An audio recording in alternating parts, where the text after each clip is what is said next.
Welcome back to another episode of Eat Like a Chef. I'm your host, Chandler Baird. Today we are in beautiful Coeur d'Alene, Idaho. We're going to be visiting Midtown Bluebird, meeting up with Chef Viljo and cooking some yummy stuff. So let's see what's in store. Hello Chandler, welcome to the Midtown Bluebird. Today we're going to cook a little scallop dish, show you with a little winter flair. Oh. So let's go inside and get to it. Awesome, let's go. Thank you.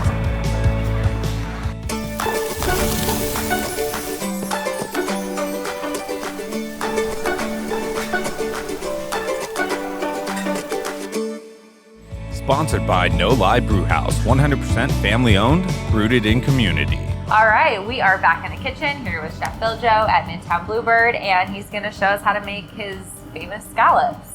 Right on. Well, welcome to the Bluebird kitchen. Well, the first thing we're going to do is going to take the longest. We're going to make our cranberry jam. These are from Killarney Farms. Cool. Here in Coeur d'Alene. So first thing, cranberries. All right, I'll grab orange juice, grab the sugar.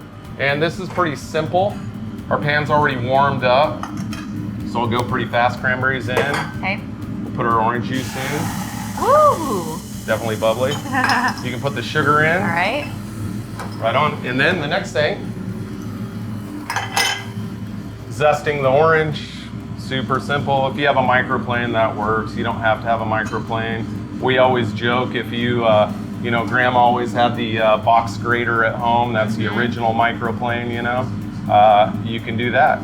Whatever works. Whatever works, whatever you have. It just adds a nice little zest to it, nice Absolutely. little strength of flavor. Super simple. And again, all we're going to do with this, we'll give this a quick stir here in a second. Okay. And all we're going to do with this is let it cook. The cranberries are going to split. Okay. And they'll open up a little bit. And that's what we're looking for. We're just going to cook this until it turns into a jammy texture. Perfect. Next thing we have here is going to be our hash. We're going to call it a root vegetable hash with a little bit of bacon. Okay. So we'll start that. First thing I'm going to do is get my pan hot here. This is one thing it seems like people don't realize, that even when you're cooking bacon and there's a lot of grease and fat that renders out, it's always good to start with a little bit of oil in it.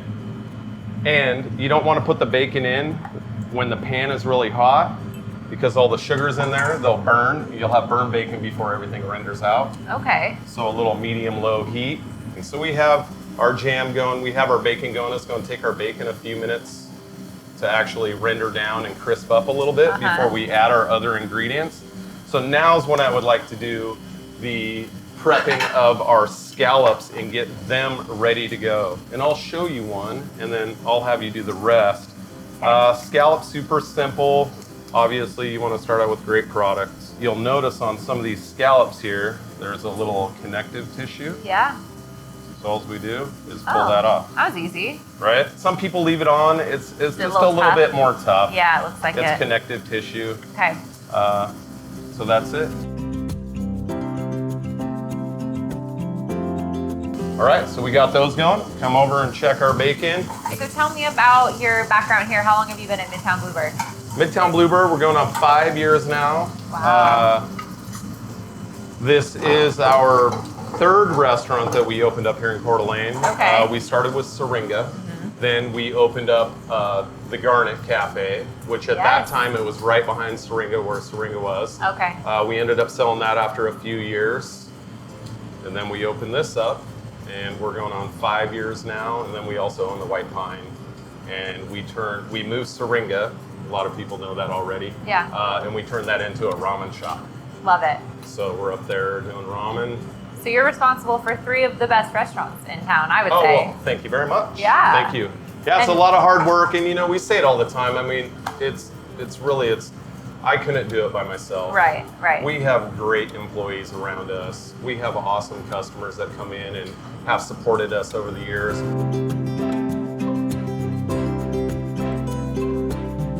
Let's start assembling our hash. If you would, you could put that in for me. We're just going to add everything right into the bacon at this point. On this one, all our vegetables are all kind of hard. So they all cook about the same speed. Right. Which is good, so we could add them all pretty much at the same time.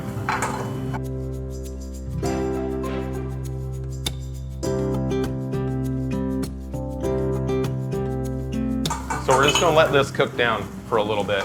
Okay. You could use a little chicken stock. You could add a little water to this to help with these really hard vegetables. I'm just going to add a little chicken stock to it, just to help cook it. And then, of course, salt and pepper. We have our hash cooking. Our jam is done. Now's when I would season up the scallops. So I'm going to have you do that. All right. Salt and pepper, of course, the key with everything. Just kind of sprinkle. I'll sprinkle. Okay. Right here, our Spiceology Sriracha candied bacon. Right? Oh my gosh. Because who doesn't love bacon wrapped scallops? Right. We're not wrapping them in bacon. No more, yeah. Yeah. Don't be afraid to season these up, because what we're going to do here is we're not going to season them at the end of the dish, Gotcha. right? We want to do season all throughout. When we're doing our scallop, you got to kind of not be afraid. You could use tongs to put these in here. Oil in the pan, hot. Right before, you'll hear chefs say this all the time, the smoke point, and basically that means the oil is starting to smoke. Okay. Right before that, you definitely want a hot pan. You want to make sure that you hear your scallop sear when it goes into the pan. Right? Wow. It's good if you give it a little push down. Okay. All right, so now's when I would add our fresh herbs, right? Okay. And our garlic. You want to grab those? Put a little pinch of each in. Sure. Garlic, everybody seems to be a garlic head. Whatever you like on that. And our herbs right now, it's rosemary and thyme. A little bit more. There we go. Is that good? Yeah. All right, scallops are looking good. Our hash is looking good. We're gonna pull those scallops out. Beautiful. And see that Spiceology on there? Oh, Made yeah. it like a little blackening going on. Awesome. Final stage, assembly. So this is gonna be the fun Let's do part. it. We're gonna let you do it. All right. Let's see if I'm artistic enough for this. Exactly.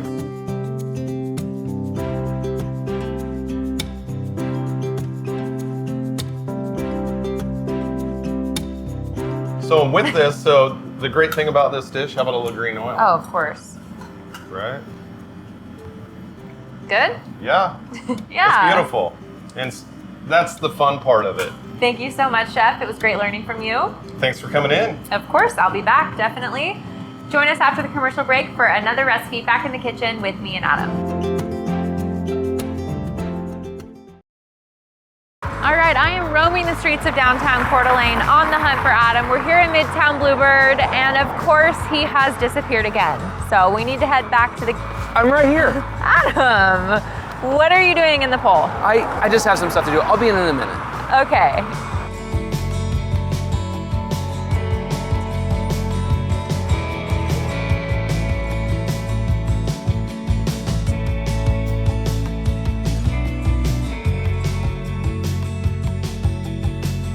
We are back here with Adam Hegsted making a Radicchio salad. Okay, so I'm gonna let you make our honey miso dressing. This Amazing. salad has been on the menu, some iteration of it since they opened here, and so that's what we're doing. All right. Okay, so start with the mayo. Okay.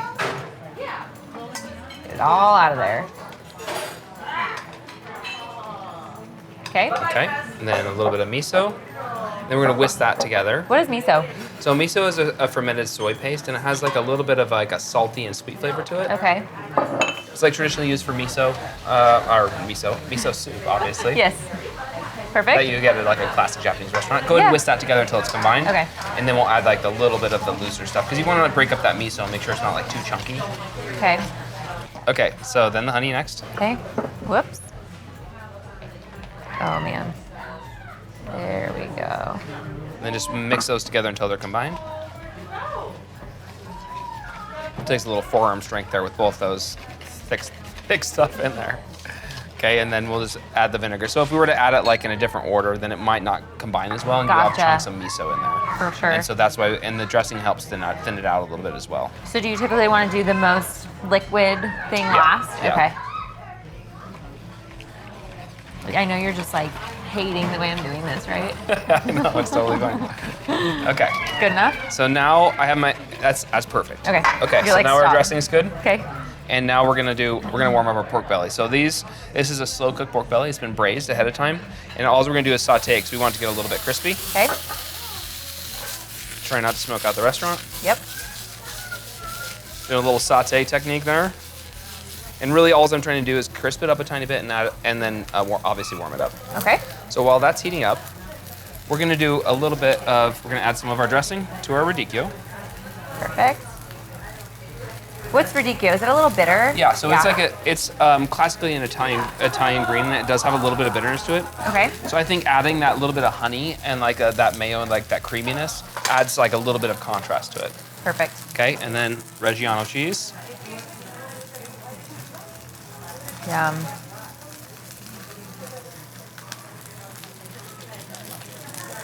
Okay, some pears. Oh. These are pea shoots.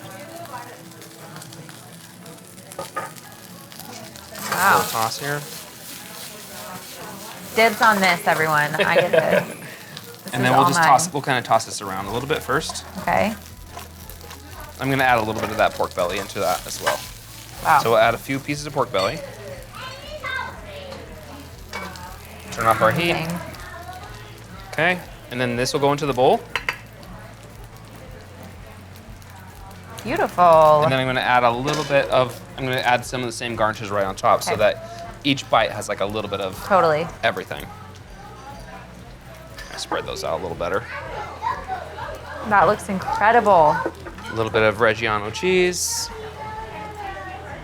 And I love this Don't be shy. microplane. Like the microplane, it creates such a fine thread of cheese that I think Totally. and we've done it with like hazelnuts and almonds and all kinds of nuts, all kinds of hard cheeses and things like that.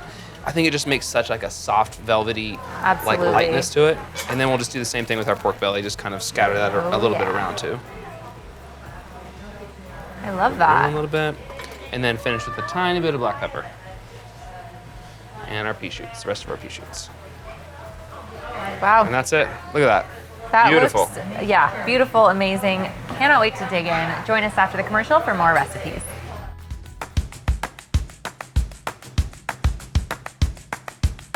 Okay, so we're gonna do an omelet. So this is like one of those things that takes a really long time to figure out how to do.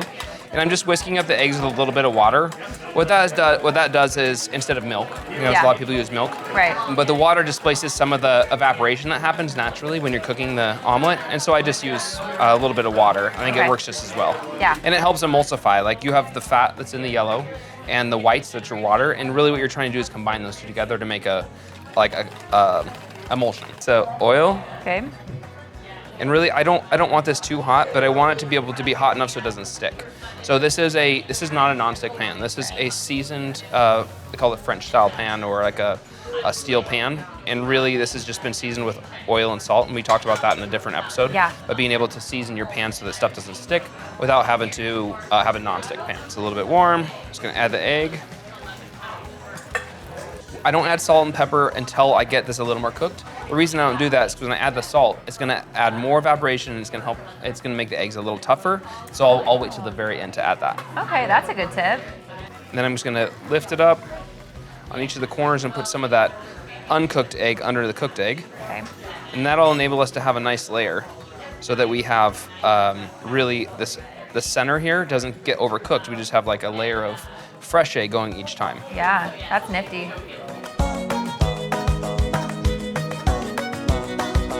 Okay, so at this point, this is kind of a choice, is whether you want to have this sort of soft center. I really like it sort of like that, but some people like them a little more done and firm. And so if I was to have the soft center, I would serve it just like this. I would Okay. add the cheese and a little bit of chives and season it up, which I'll season it up right now. If you want it a little more done, then you'll flip it. Okay. So loosen it up a little bit if you're gonna flip it. Oh gosh. Here it goes. Here it you goes. just loosen. You ready for your splash? You're in the Yeah, splash I'm zone. ready. Woo! Look Okay, at so that. then take it off the heat. The residual heat from the pan is gonna finish cooking the omelet. Okay. Add your little bit of cheese, a little bit of chives or whatever filling you like in there. And then again, a little bit of salt, a little bit of pepper. Beautiful. Just flop it over into the pan, Okay. flop. then one more flop Oh, wow. and tuck. Look, that looks perfect. And then we'll just garnish with a little more chive. We're back with our guest, Caleb Guerber with Grand Teton. We're gonna do beer steamed clams. We have some beautiful manila clams here, and we're gonna steam them with the amber beer. So let's get started. I have the burner on here. Just make sure I turn it up a little bit. Awesome. I'm gonna let you cook. I'm gonna let you do the cooking. So go ahead and start with the butter. And do about half that, we're gonna melt it down a little bit. Yeah. And then we'll add the onions, the garlic, and the ginger, and we'll kind of sweat those a little bit until they get aromatic. Okay. So with our clams, when you have these at home, you want to make sure you have a little bit of a damp towel on them and keep them refrigerated. What that does is help keep the clams alive a little bit longer.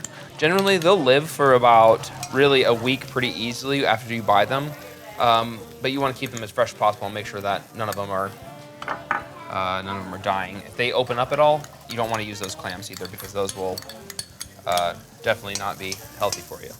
And just to be on the safe side. Yeah. So tell us about Grand Teton. Oh, Grand Teton, where do we start? We're coming up on 33 years old this year. Wow. So we are Idaho's oldest brewery. Okay. Originally started over in Jackson Hole back in '88.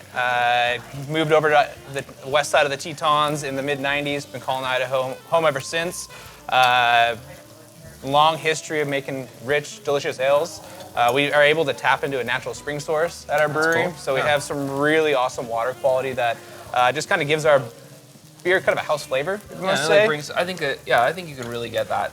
Definitely when you're developing the yeast and all those little small elements, Yeah. it develops into the flavor a little bit. Totally. I mean, they compare it to Munich, Germany. So like any German styles or malt-based that makes beers, sense. we kind of have the minerality. exactly super high in calcium. So awesome when it comes to malty beers. Kind of not the easiest to work with when it comes to hoppy beers. So it's something that we've been kind of working Gotcha. on and developing some hazy beers, which we'll kind of highlight throughout today. Yeah, which and we have whatnot. here. Yeah, your newest one here. Yeah, this is Hazy our IPA. Okay. Henry's Fork Hazy IPA. So, but yeah, really fun brewery to be a part of. You know, our brewing history is long, especially when you've been in it that long. So Yeah, and you have lots of stories delicious to go stuff. out there and tell. Where can people find your products? Oh boy, all over the place. Here in Idaho, you know, we're at Walmart's, Winco's, Super Ones. Here at Bluebird. Here at the Bluebird. Lots of restaurants carry us here. Viljo's restaurants all carry something from us. Washington's kind of same thing, Super Ones. We're about to get in Fred Meyer's. The Winco's carry us out there. Cool. So pretty much we're all over. everywhere. We're all over Yeah, the place, yeah. man. Yeah, we've definitely cool. been doing our homework to get it placed everywhere we can. Okay, let's do the amber beer now. Cool. So this is the one we actually opened our doors with back in '88. Same exact recipe.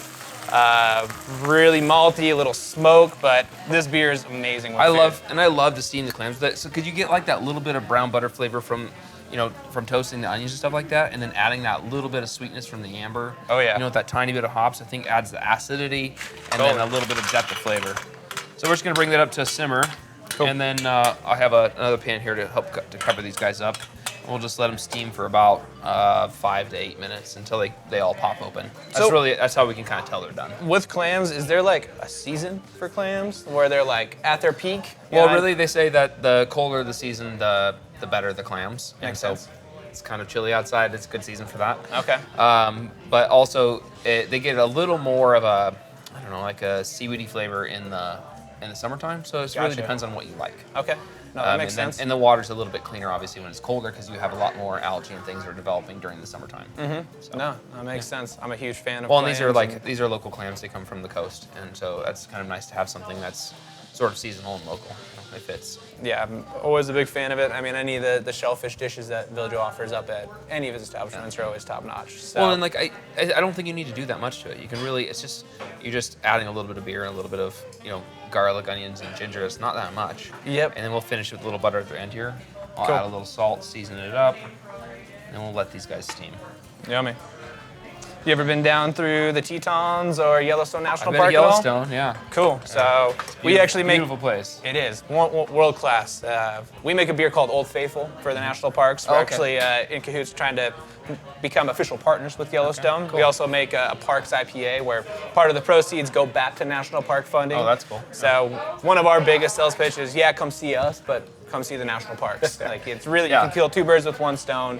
See some amazing territory. Get some great beer. And grab some tasty beer too, cool. for sure.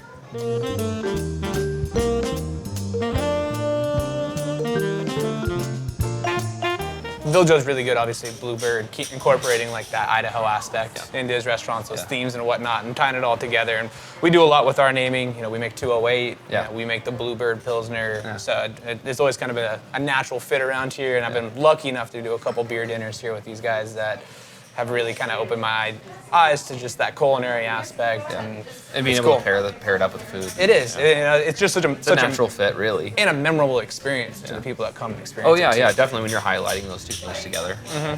For sure. Well, Viljo does a great job at all the food he makes, so it's like... Totally. Okay, we're almost there, probably another minute or so, but you can see the clams starting to open up now. Obviously, you don't want, the longer we cook these, the smaller they're gonna get. Yeah. And the reason we use fresh clams instead of frozen is that they retain that little bit of sweetness. So after any kind of shellfish or seafood dies, you have about 2 hours before that sweetness of the seafood goes away. So when you're cooking fresh, live clams, mussels, anything like that, it'll retain that sweetness, and that's why we like to use fresh stuff as opposed to frozen. Yeah, no, it makes total sense. Okay, so now we're gonna finish with a little bit of butter. Okay. Just add this last piece. And really this helps just finish up the sauce, and it adds a little bit of that butter will kind of float on the top, so when you're eating the clams with the sauce, it really finishes it up really well, I think. Oh yeah. Smells delicious. It smells so freaking good. I can smell the beer too, like that. You can get a little bit of onions, the garlic, and ginger, and then that beer really is really good. I love the broth too. The broth is some of the best part. I'll give you a spoon so you can give it a try. You can eat a clam or whatever, and let's go ahead and thank you again for being our guest on the show. Yeah, I really appreciate it. Thank you for having us. Yeah. Appreciate it. All right, let's give it a try. Thanks for joining us for another episode of Eat Like a Chef here today at Midtown Bluebird in Coeur d'Alene. Thank you for being here, Caleb. Thank you, Adam, for all the yummy food. Join us next week for another episode of Eat Like a Chef. Cheers.